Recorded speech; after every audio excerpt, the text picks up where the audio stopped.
സംസ്ഥാനത്ത് മരണസംഖ്യ കുറയുന്നത് പെൻഷൻ ബാധ്യത കൂട്ടി. വീണ്ടും വിവാദ പരാമർശവുമായി മന്ത്രി സജി ചെറിയാൻ. സംസ്ഥാനത്ത് മരണസംഖ്യ കുറയുന്നത് പെൻഷൻ ബാധ്യത കൂട്ടിയെന്ന് മന്ത്രി. കേരള എൻജിഒ യൂണിയൻ സംസ്ഥാന സമ്മേളനത്തിന്റെ സ്വാഗത സംഘ രൂപവത്കരണ യോഗം ആലപ്പുഴയിൽ ഉദ്ഘാടനം ചെയ്യുകയായിരുന്നു അദ്ദേഹം. പെൻഷൻ പറ്റുന്ന ലക്ഷക്കണക്കിന് ആളുകൾ കേരളത്തിലുണ്ട്. മരണസംഖ്യ വളരെ കുറവാണ്. എല്ലാവരും മരിക്കണമെന്നല്ല പറഞ്ഞതിന്റെ അർത്ഥം. പെൻഷൻ കൊടുക്കാതിരിക്കാൻ പറ്റുമോ? ആരോഗ്യ പരിപാലനത്തിൽ കേരളം ഒന്നാമതാണ്.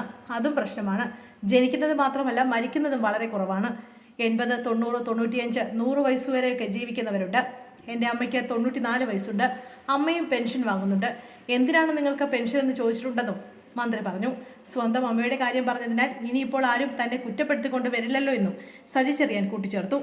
ജീവനക്കാരുടെ ശമ്പളം, പെൻഷൻ, ക്ഷേമ പെൻഷൻ തുടങ്ങി സംസ്ഥാന സർക്കാരിൻ്റെ സാമ്പത്തിക ബാധ്യതകൾ വിവരിക്കവെയായിരുന്നു മന്ത്രിയുടെ പരാമർശം. അതേസമയം ആശാപ്രവർത്തകർ സമരത്തിൽ നിന്ന് പിന്മാറണമെന്നും സർക്കാരിന്റെ സാമ്പത്തിക സ്ഥിതി മെച്ചപ്പെട്ടാൽ ആദ്യം പരിഗണിക്കുക ആശമാരെയാണെന്നും മന്ത്രി സജി ചെറിയാൻ പറഞ്ഞു.